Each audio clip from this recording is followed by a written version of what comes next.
का सुनिए और समझिए।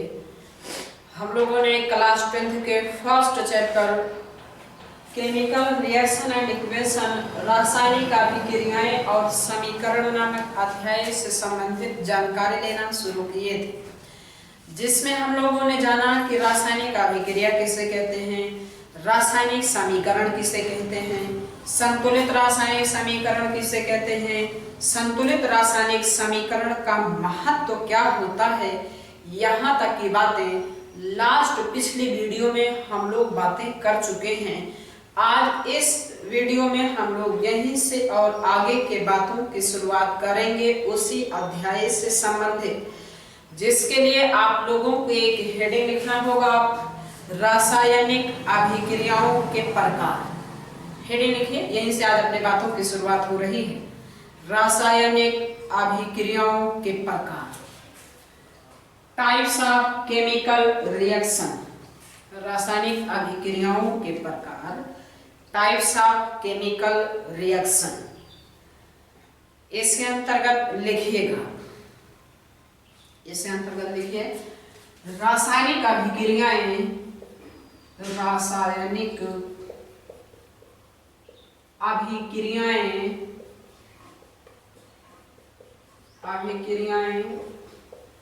निम्न प्रकार की होती हैं। इसे क्या थोड़ा लिखना, रासायनिक अभिक्रियाएं निम्न प्रकार की होती हैं। अब इसमें सबसे पहले नंबर 1 की हेडिंग क्या लिखना है, संयोजन अभिक्रिया। रासायनिक अभिक्रिया कितने प्रकार की होते हैं, इसी से संबंधित हम लोग जानकारी लेंगे। और ये काफी इंपॉर्टेंट आप लोगों के लिए है, क्योंकि यहाँ से संबंधित टाइप्स ऑफ रिएक्शन, इससे संबंधित लगभग हम लोग 6 प्रकार की अभिक्रिया पढ़ेंगे और उस 6 प्रकार में कुछ पॉइंट की भी बातें हम लोग करेंगे। और इस 6 प्रकार में से मान के चलिए बोर्ड एग्जाम के लिए 2 नंबर फिक्स है। यहाँ से इस टॉपिक जो आज मैं पढ़ाने जा रहा हूँ आप लोगों को, यहाँ से 2 नंबर की बातें बोर्ड एग्जाम में लगभग फिक्स रहती है। तो इसमें नंबर 1 की हेडिंग क्या लिखे हम लोग, संयोजन अभिक्रिया, कॉम्बिनेशन रिएक्शन। संयोजन अभिक्रिया, कॉम्बिनेशन रिएक्शन। संयोजन अभिक्रिया किसे कहते हैं, इसी के बारे में हम आपको बातें बताते हैं। अभी कुछ लिखिएगा नहीं, हेडिंग लिख चुके हैं, बातें समझिए, उसके बाद फिर लिखिएगा।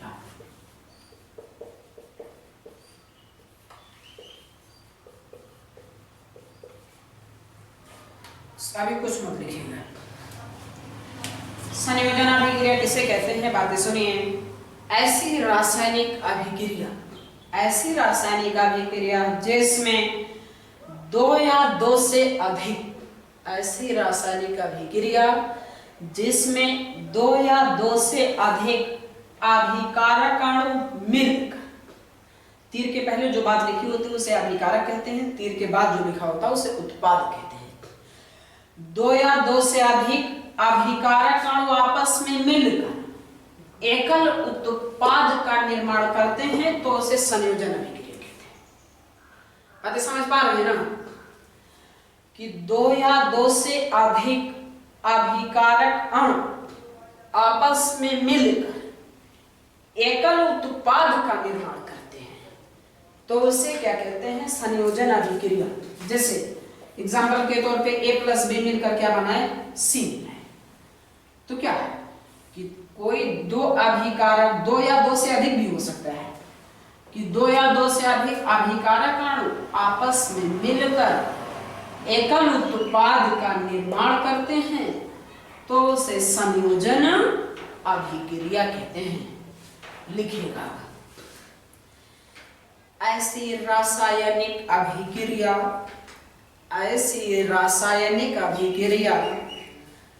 जिसमें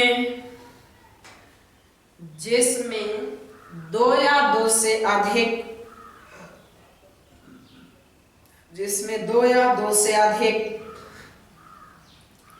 अभिकारक अणु मिलकर, 2 या 2 से अधिक अभिकारक अणु मिलकर एकल उत्पाद का निर्माण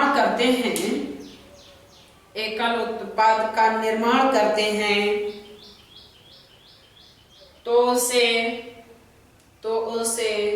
संयोजन अभिक्रिया कहते हैं। तो उसे संयोजन अभिक्रिया कहते हैं।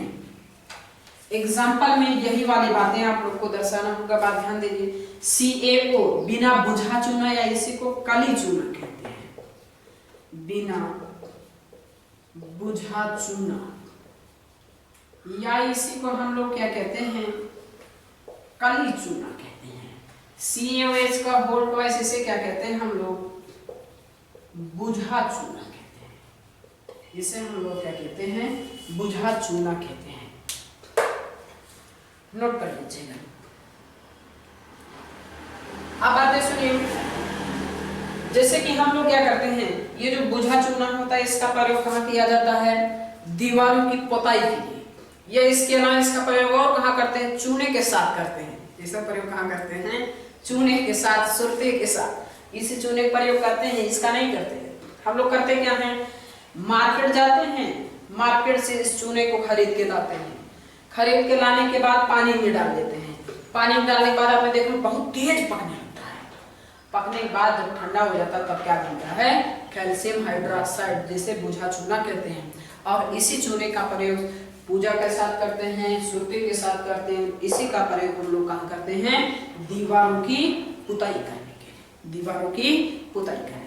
आपसे बात पूछा जाए, दीवारों की पुताई करने के लिए किस चूने का प्रयोग करते हैं, बुझा चूना की बिना बुझा चूना? हाँ, तो किसका प्रयोग करते हैं, बुझे चूने का प्रयोग करते हैं। बिना बुझे चूने का प्रयोग नहीं करते। पॉइंट बना के यही बातें आप लोग रिएक्शन लिख चुके ना, उसी के नीचे पॉइंट बना करके लिखिए।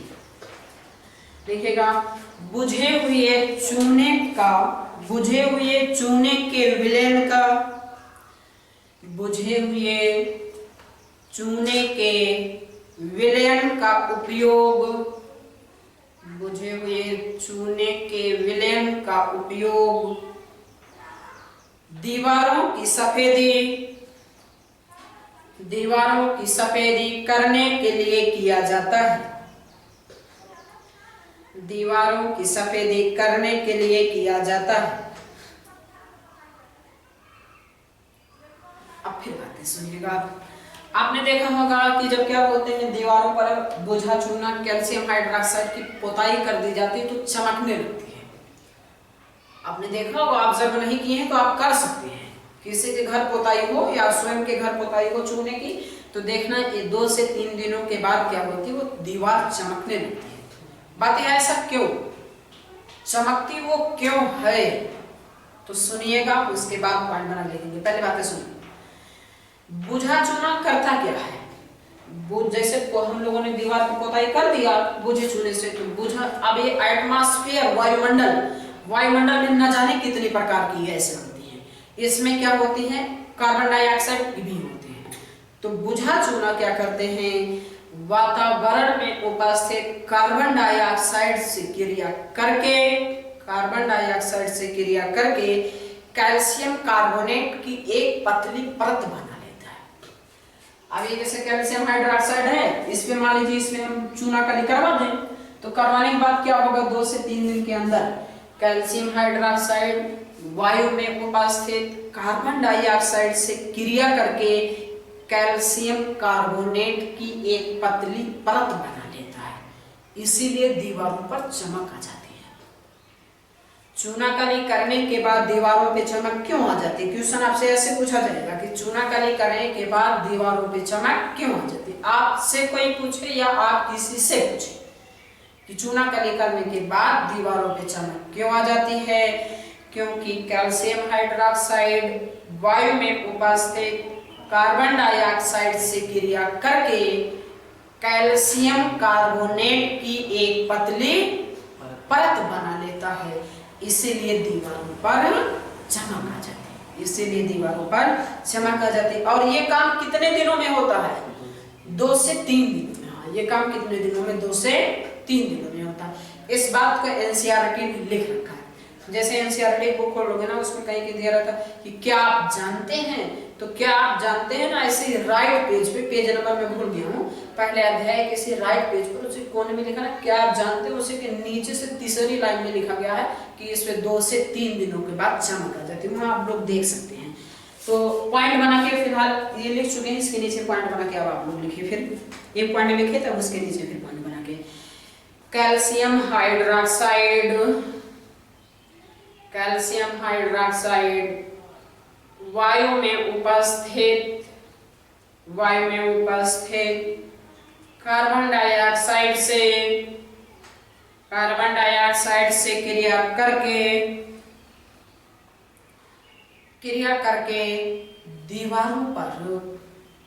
दीवारों पर कैल्शियम कार्बोनेट की एक पतली परत बना देता है, जिससे दीवारों पर चमक आ जाती है, जिससे दीवारों पर चमक आ जाती है।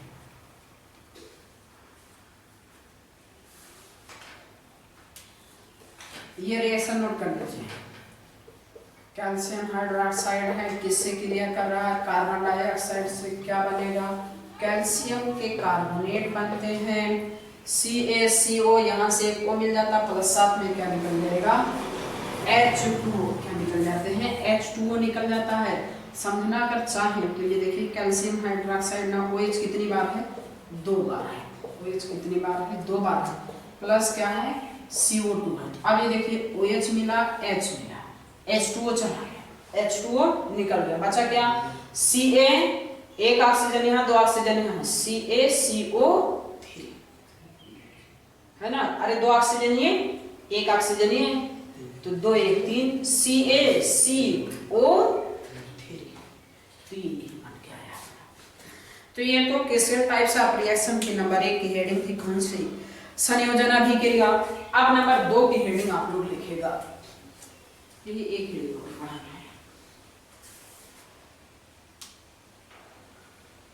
नंबर 2 की हेडिंग लिखिए, वियोजन अभिक्रिया।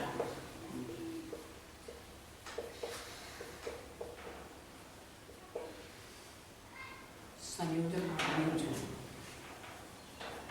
वियोजन अभिक्रिया, संयोजन कॉम्बिनेशन रिएक्शन, वियोजन अभिक्रिया, डिस्प्लेसमेंट। इंग्लिश भी यदि लिखना चाहे तो लिख लीजिए डीकंपोजिशन रिएक्शन,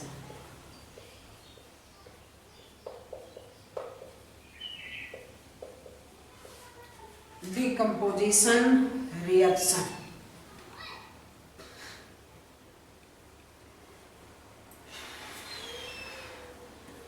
हेडिंग लिखिए, बातें सुने, इस अभिक्रिया में क्या होगा, बातें आपको बताते हैं, उसके बाद आगे की बातें सुने। पहले बातें समझ लीजिएगा, फिर उसके बाद हम लोग लिखते हैं। संयोजन का जस्ट अपोजिट अभिक्रिया है, संयोजन की जस्ट अपोजिट अभिक्रिया। संयोजन में क्या था कि 2 या 2 से अधिक अभिकारक अणु मिलकर एकल उत्पाद का निर्माण करते थे, तो उसे संयोजन अभिक्रिया कहते थे। वियोजन अभिक्रिया किसे कहते हैं, ये देखिए, जब क्या होते हैं एकल अभिकारक अणु, ये देखिए तीर के पहले अभिकारक, तीर के बाद उत्पाद, अब की बार क्या है, अभिकारक की संख्या 1, उत्पाद की संख्या 1 से अधिक। जब एकल अभिकारक अणु 2 या 2 से अधिक उत्पाद के अणुओं में टूट जाते हैं, तो उसे हम लोग क्या कहते हैं, वियोजन अभिक्रिया। जब क्या होते हैं एकल अभिकारक अणु छोटे छोटे उत्पाद के अणुओं में टूट जाते हैं, तो उसे वियोजन अभिक्रिया कहते हैं। फिर से सुनिएगा, इस अभिक्रिया में एकल अभिकारक अणु छोटे छोटे उत्पाद के अणुओं में टूट जाते हैं, तो उसे वियोजन अभिक्रिया कहते हैं। हेडिंग पढ़ी है, लिखिए इसके अंदर। इस अभिक्रिया में एकल अभिकर्मक टूट कर, एकल अभिकर्मक टूट कर छोटे छोटे उत्पाद के अणु, छोटे छोटे उत्पाद के अणु प्रदान करते हैं, तो इसे वियोजन अभिक्रिया कहते हैं। तो इसे वियोजन अभिक्रिया कहते हैं। एग्जाम्पल में इसे दर्शा दीजिएगा।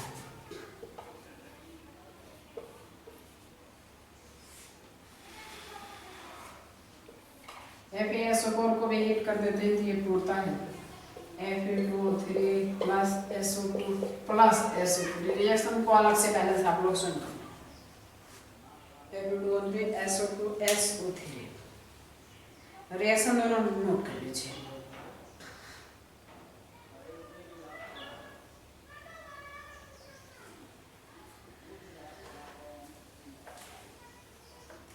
अब एक बात आप लोग को पॉइंट बना के लिखना होगा। अभी कुछ भी मत लिखिएगा, अभी मैं आपको समझाता हूँ, उसके बाद लिखना है।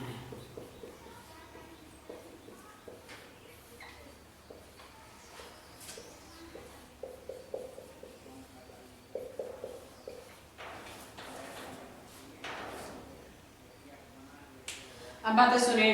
एनसीईआरटी में एक बार फिर बातें आपसे कही गई हो कि जब क्वेश्चन करके पूछा गया है कि जब लेड नाइट्रेट, इसका ये लेड नाइट्रेट, कि जब लेड नाइट्रेट को गर्म करते हैं तो एक भूरे रंग के धुएं का उत्सर्जन होता है। जब लेड नाइट्रेट को गर्म करते हैं तो एक भूरे रंग के धुएं का उत्सर्जन होता है। उस भूरे रंग के धुएं का नाम और सूत्र पूछा गया है। ये क्वेश्चन आप लोगों को ना एक्सरसाइज में दिया गया है एनसीईआरटी बुक के। मैं आपको बता रहा हूँ, फिर से सुनिए। जब लेड नाइट्रेट को गर्म किया जाता है तो एक भूरे रंग के धुएं का उत्सर्जन होता है।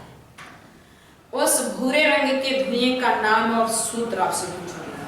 तो उस भूरे रंग के धुएं का नाम होता है नाइट्रोजन डाइऑक्साइड और फार्मूला होता है NO2। फार्मूला क्या होगा? NO2। नाइट्रोजन डाइऑक्साइड फार्मूला होगा NO2। पॉइंट बना के लिखिए इसमें। जब लेड नाइट्रेट को गर्म किया जाता है तो भूरे रंग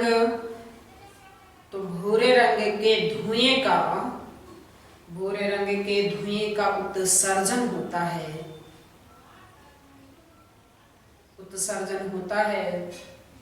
जो नाइट्रोजन डाइऑक्साइड